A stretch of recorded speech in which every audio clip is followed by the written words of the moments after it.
Boa noite a todos, Valéria Abdo novamente com vocês. Antes de mais nada, peço que se inscrevam no canal, curtam e compartilhem esse vídeo. Hoje vamos falar do AI-5, porque surgiu o Brasil na época, enfim, um pequeno resumo do que aconteceu de 1964 a 1968. Espero que gostem. Vamos lá. O Ato Institucional 5, mais conhecido como AI-5, entrou em vigor em 13 de dezembro de 1968. O regime militar foi um contraponto ao governo de João Goulart, que presidiu o país de 1961 a 1964. João Goulart, mais conhecido como Jango, aliou-se ao PCdoB em 1963 e passou a governar com o apoio político da esquerda. Vocês se lembram quando falei em um dos meus vídeos anteriores que a nossa Constituição foi feita por esquerdistas para partidos de esquerda? Pois bem, as reformas de base propostas por Jango, mas não implementadas naquela época, moldaram o Estado brasileiro depois da redemocratização, inspirando a Constituição ora vigente. Por isso que eu digo que a nossa Constituição é uma Constituição a proteger partidos de esquerda. Nessa reforma de base pretendida por Jango, pretendia ele a reforma agrária, a reforma educacional com o método Paulo Freire, reforma fiscal, visando aumentar a capacidade de arrecadação do Estado, reforma eleitoral, permitindo que analfabetos votassem e a legalização do PCdoB. Pretendia também a reforma urbana. Entre outras coisas, acabou-se a propriedade privada, propriedade privada, com o fornecimento de habitação condigna a todas as famílias. Entre outras reformas, senão ficaria muito longo esse vídeo. As reformas também incluíam a nacionalização de vários setores industriais, energia elétrica, refino de petróleo, químico, farmacêutico e etc. Por fim, queria implantar uma ditadura comunista no país com a intervenção do Estado na vida econômica e dos cidadãos no país. Teríamos o Estado pai, como na União Soviética, sem quaisquer tipos de liberdades, direitos, inclusive nos diriam onde morar, onde estudar, onde trabalhar, o que comer e etc. Como eu digo, isso para dizer o mínimo. Tudo começou em 1963 com a politização da baixa hierarquia das Forças Armadas, sargentos, cabos, soldados e marinheiros que desejavam eleger-se para o Legislativo e foram impedidos pelo Supremo Tribunal Federal, baseada na Constituição vigente à época. Houve uma rebelião facilmente debelada. A partir desse fato, as suspeitas de um golpe esquerdista apoiado por cabos e soldados, tendo como líder Jango, a partir desse fato, acendeu na cabeça das Forças Armadas e de outros setores da sociedade brasileira a suspeita de um golpe esquerdista apoiado por cabos e soldados, tendo como líder Jango.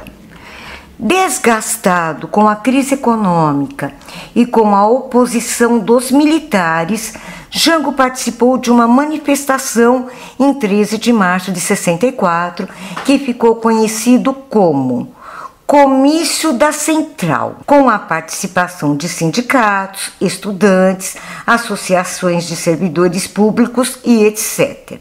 Em 19 de março de 64, foi organizada a Marcha da Família com Deus pela Liberdade, cujo objetivo era mobilizar a opinião pública contra o governo Jango e a política que, segundo eles, culminariam com a implantação de um regime totalitário comunista no Brasil. Houveram outros acontecimentos e, a partir daí, as Forças Armadas, em um gesto patriótico e para evitar que o Brasil caísse nas garras do comunismo, depôs Jango e assumiu o poder com o apoio de grandes segmentos da sociedade. Como disse, o AI-5 foi decretado em 13 de dezembro de 1968 para impedir que o comunismo se instalasse no Brasil. Foi um ano marcado por muitos distúrbios, como o movimento estudantil, que uniu-se contra o regime militar. Em um desses distúrbios, ocorreu a morte do estudante Edson Luiz de Lima Souto e, em seu enterro, contou com 60 mil pessoas. A partir daí, outras manifestações estudantis aconteceram com violentos confrontos com a polícia.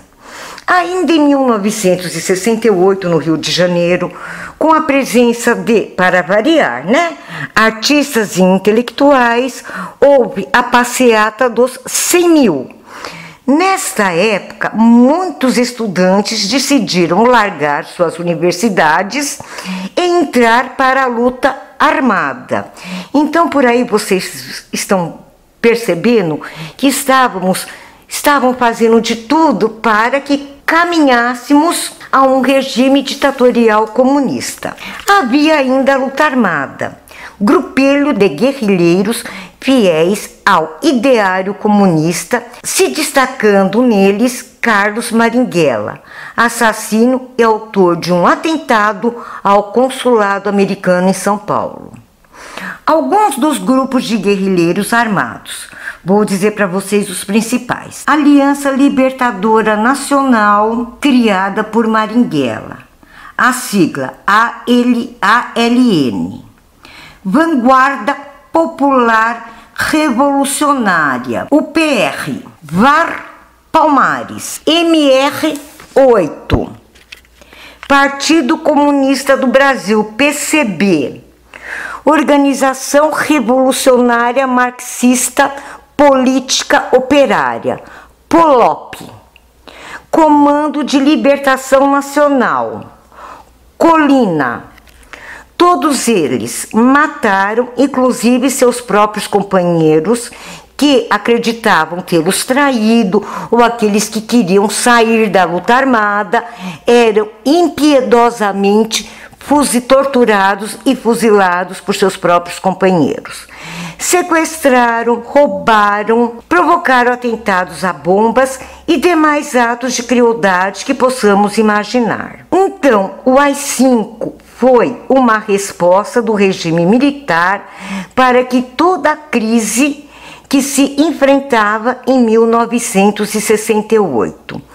Em outras palavras, foi o AI-5 que salvou o Brasil de cairmos nas garras de um sistema ditatorial comunista.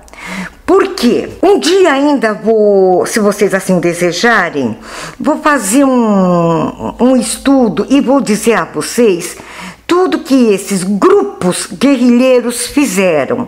Quem mataram, como torturavam, o que faziam com os pequenos produtores rurais por onde eles passavam.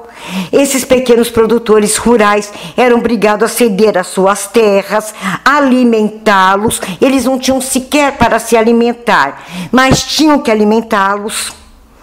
Vocês não sabem a crueldade que esses grupos praticaram, e isso sem antes estar no poder.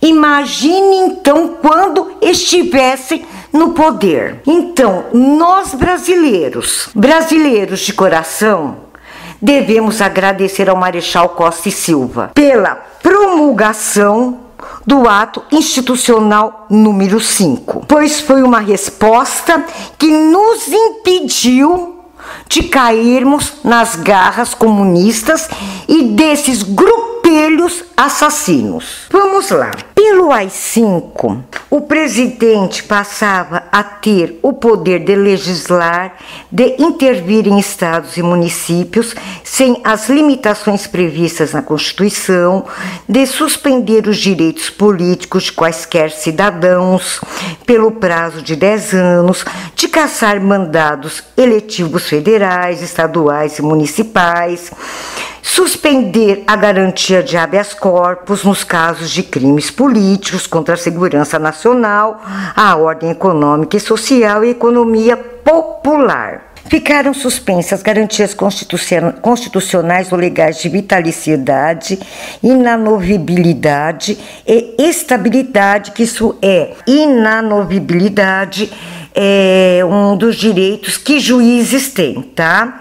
Eles não podem ser removidos da onde eles estão, vamos assim dizer, entre aspas, instalados. Vitaliciedade e estabilidade, que é inerente a todo funcionário público, independente da função que exerça. E o presidente poderia demitir, aposentar ou remover quaisquer titulares dessas garantias. É claro, ficavam excluídos de apreciação judicial todos os atos praticados de acordo com o AI-5, bem como seus respectivos efeitos. Eu, como cidadã brasileira, conservadora, de direita, eu só posso agradecer ao Marechal Costa e Silva por esse abençoado AI-5. Não entendo porque ele é tão endemonizado. Os militares, as Forças Armadas, tinham sim que endurecer. Tinham sim que endurecer para que pudessem colocar o Brasil nos eixos.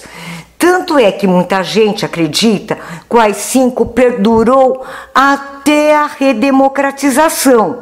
Não, o AI-5, 10 anos depois, foi revogado pelo governo de Ernesto Geisel.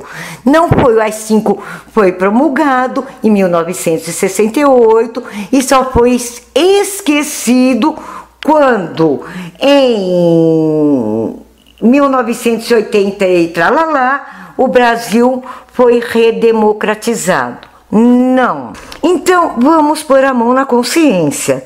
Se não fosse o AI-5, hoje com certeza estaríamos vivendo em um sistema comunista. Por isso eu digo, viva o AI-5.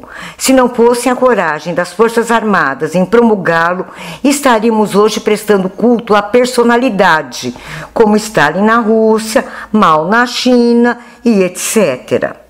E como eu já disse para vocês, de novo, o AI-5 foi revogado durante o governo de Ernesto Geisel. Sua revogação aconteceu com a emenda constitucional 11 de 13 de outubro de 1978, mas somente entrou em vigor a partir de 1º de janeiro de 1979 e foi parte do processo de abertura política conduzida durante o governo Geisel. Endemonizam tanto uma coisa que nos livrou de algo muito, mas muito, muito, muito pior. Nos livrou de algo cujo sofrimento seria inimaginável a toda a população brasileira. Então, terminamos por hoje e, como sempre digo, vermelhos aqui não passarão. Mas não passarão mesmo, pois nossa bandeira é verde e amarela. Jamais será vermelha. Fiquem todos com Deus, tenham uma noite abençoada de descanso e amanhã, se Deus assim nos permitir, nos veremos de novo. E por favor, vou insistir, inscrevam-se no canal, curtam esse vídeo e o compartilhem para que demais pessoas possam realmente ter uma noção que o AI-5 não foi o monstro que a esquerda prega por aí. O AI-5 foi realmente o que salvou a nossa pátria de ser uma pátria vermelha. Boa noite a todos.